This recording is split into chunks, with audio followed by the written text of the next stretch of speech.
Hey, hey, hey, hey! Thank you, Army. You pay for everything. And now I have 0 student loans. Hey, hey, hey, hey!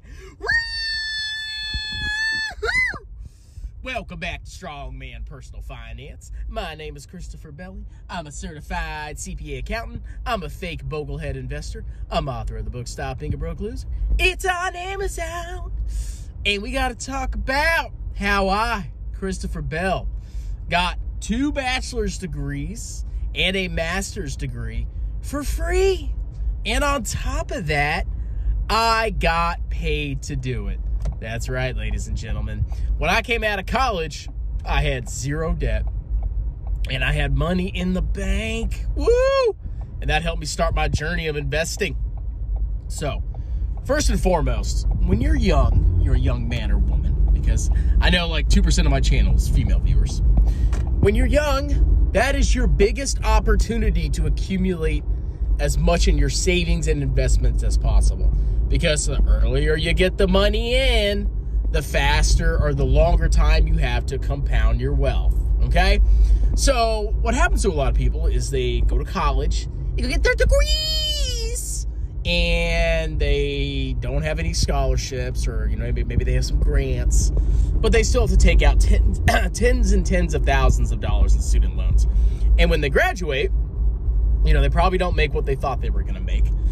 And they just have to slowly pay off their student loans, slowly but surely. And that kills their wealth building opportunity. That kills their ability to build wealth long term. Now, my story was the exact opposite. When I was younger, I actually saved more than I do now because I had a lot more income, a lot more disposable income because I didn't have any kids. And I was able to put away hundreds of thousands of dollars into tax advantage accounts. And a big part of that, well, all of it almost, was thanks to the military. So let's talk about what I did, okay? Now, if you want to join the military, you basically have 2 big choices, okay? You can either become an officer or you can enlist. Now, there's pluses and minuses to both. If you become an officer, obviously you get paid way more. You have more responsibility, you get treated a lot better, and you just get a lot of, respect and authority, at least on a, on the surface level. You could be an officer, people can hate you too, trust me. But there are some perks to being an officer.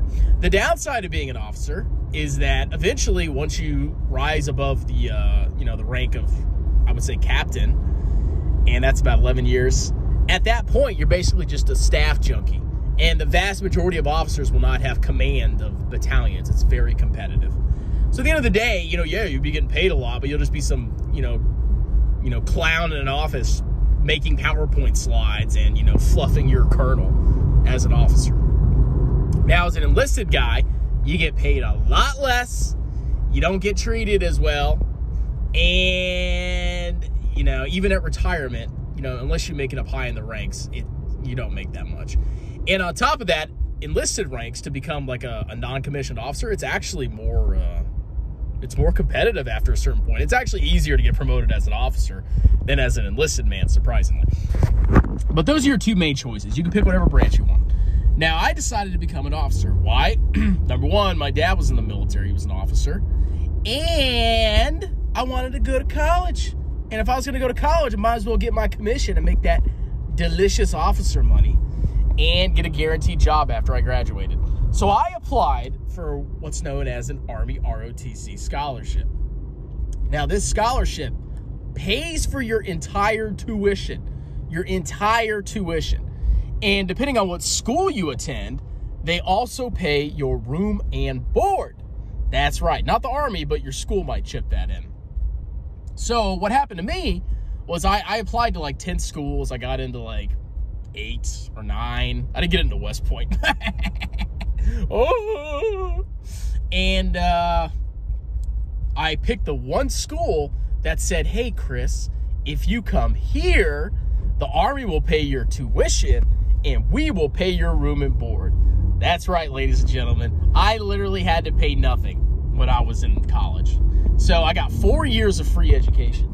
And on top of that, back in the day, the Army gave me $600 a semester tax-free to buy textbooks, which I never used all of it. And they gave me a stipend, a monthly paycheck during the school year. That's right, ladies and gentlemen. So when I first started off, I was getting $300 a month tax-free, and it went up to $500 a month tax-free. Now imagine that.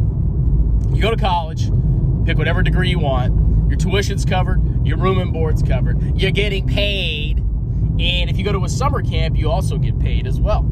So I was freaking crushing it in college. So after I graduated college, I commissioned in the infantry, and I did 5 years. The first 4 years, I had to basically pay back my scholarship. So what that meant is I owed time to the military. So after 4 years, I could have gotten out if I wanted to. But I decided to stay in a little bit longer. Now, what I started to accrue was the GI Bill. That's right, ladies and gentlemen. Once you fulfill your initial ROTC obligation, you start earning the GI Bill on top of that. And the GI Bill is basically 4 school years of education benefits, where they pay your tuition, sound familiar, and they give you an even more generous housing allowance. So what did I do? I did 5 years total. 1 year counted towards the GI Bill. So I got a fractional GI Bill. I got 60% GI Bill.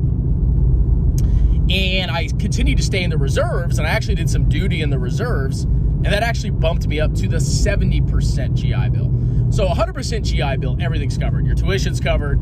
You get the full amount of the stipend. You know, do you get a book allowance? Yeah, you do get a book allowance.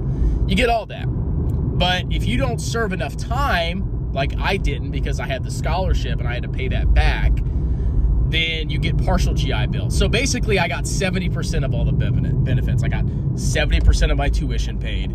I got 70% of the housing allowance, yada, yada, yada, yada. And here's what happened, ladies and gentlemen. I said, well, since I have to pay my tuition, I'm going to find the cheapest school that I can go to that gives me a really nice housing allowance, and I'm going to go to that one. So I can collect a huge housing allowance, use that to pay my tuition, and then use the remainder for personal expenses and for fun. So I literally had 4 years of GI Bill with 70% benefits, and I went ahead and got my bachelor's in accounting, and I was making like over $1,000 a month in housing allowance. Woo, boy, even with 70%. I was getting $1,000 a month or more for that. My tuition was dirt cheap. I went to a really cheap school.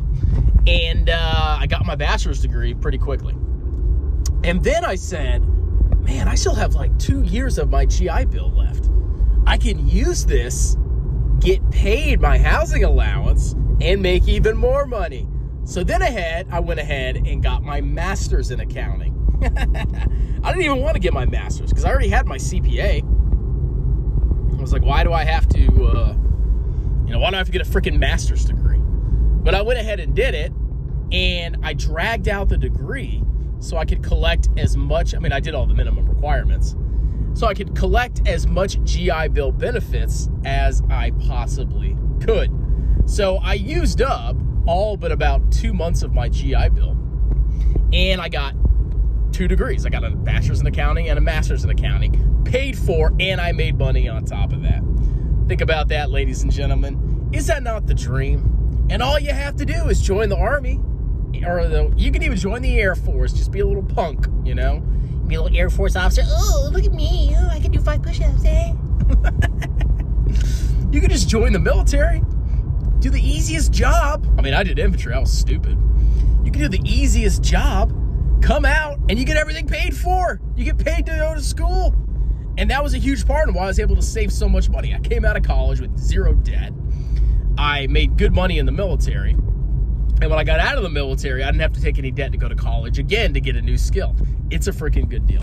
So just think about it, just kind of heed this story. Do your own research, because some things may have changed, at least with the ROTC scholarship.